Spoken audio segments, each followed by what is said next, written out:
Prier avec Jésus, un itinéraire à ses côtés.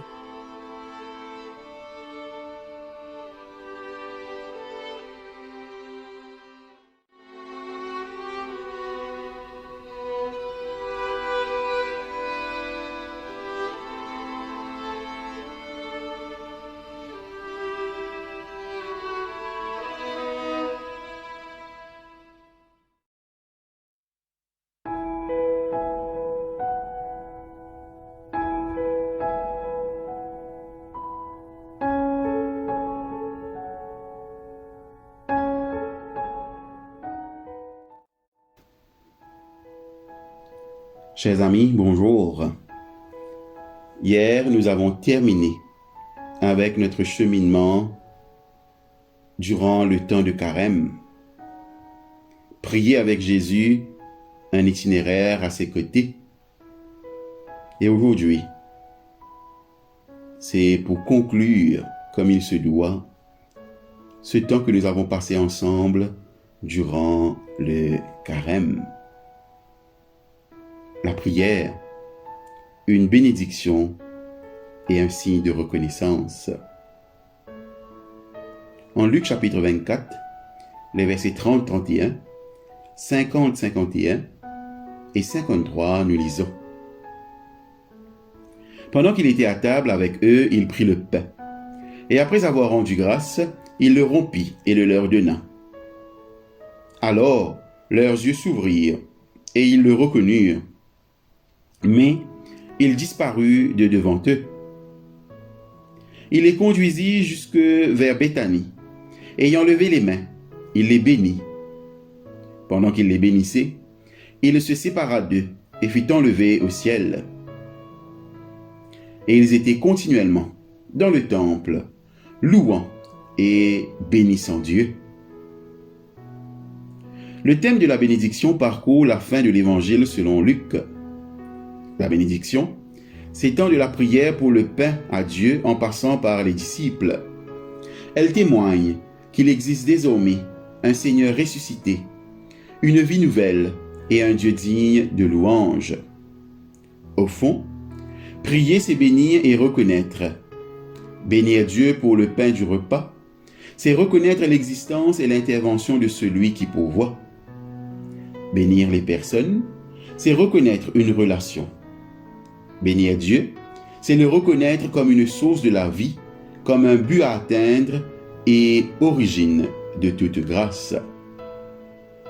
Ce cheminement nous a permis d'explorer les prières de Jésus, leur contexte et leur formulation pour nous apprendre à façonner nos propres prières à l'exemple de celles du Christ.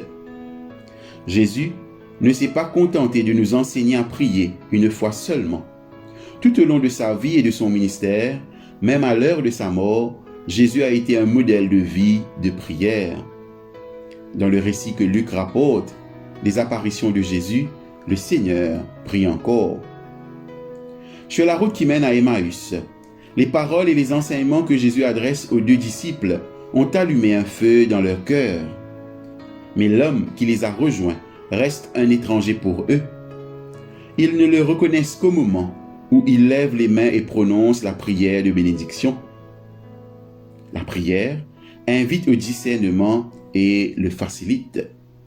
Marcher sur les traces des prières de Jésus, comme nous l'avons fait au fil de ce parcours, nous aide à reconnaître que nous nous tenons dans une présence sainte. Nous reconnaissons que celui au nom duquel nous prions se meut au milieu de nous par son esprit et qu'il transforme les événements ordinaires de la vie en occasion de rencontres saintes. Sur la colline où est situé le village de Béthanie, Jésus prononce une bénédiction sur les disciples. Prier avec Jésus nous donne l'opportunité de partager avec nos compagnons de route les bénédictions reçues dans les prières. En quittant Béthanie pour remonter au ciel, Jésus confie à ses disciples le soin de former son corps sur la terre. C'est la vocation qu'il leur adresse. Nous parlons souvent de vocation en termes de service, de ministère et de mission pour évoquer l'œuvre que le Christ accomplira par notre entremise. Mais cette vocation va plus loin. Elle nous invite à prier comme Jésus a prié, à bénir non seulement nos compagnons de route, mais également tous ceux qui ont reçu la grâce de devenir enfants de Dieu.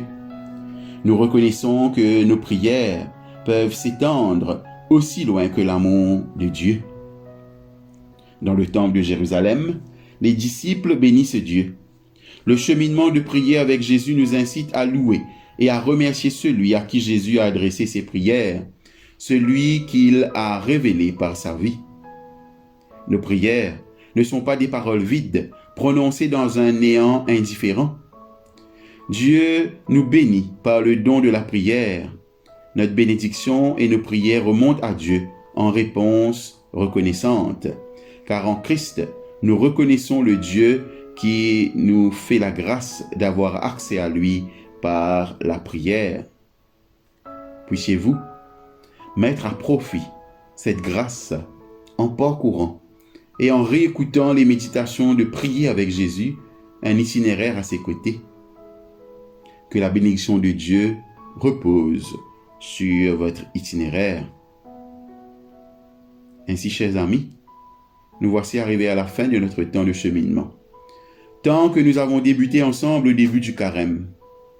J'espère que ces différentes méditations proposées quotidiennement vous ont permis de vous édifier dans votre foi et de vous rapprocher de Dieu. J'espère également que les différents exercices ont su stimuler votre réflexion et donner du sens à votre vie de prière. Je vous souhaite une très belle fête de la résurrection de Jésus le Christ, notre Seigneur et Sauveur. Que Dieu vous bénisse ainsi que toute votre famille. Je vous laisse avec les paroles de Paul dans sa première lettre aux Thessaloniciens, le chapitre 5, les versets 16 à 24 et le verset 28.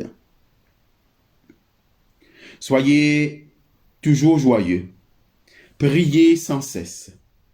Rendez grâce en toutes choses, car c'est à votre égard la volonté de Dieu en Jésus-Christ.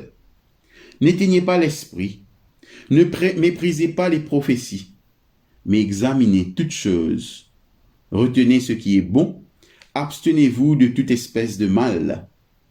Que le Dieu de la paix vous sanctifie lui-même tout entier, et que tout votre être, l'esprit, l'âme et le corps soient conservés irrépréhensibles lors de l'avènement de notre Seigneur Jésus-Christ. Celui qui vous a appelé fidèle, et c'est lui qui le fera. Que la grâce de notre Seigneur Jésus-Christ soit avec vous.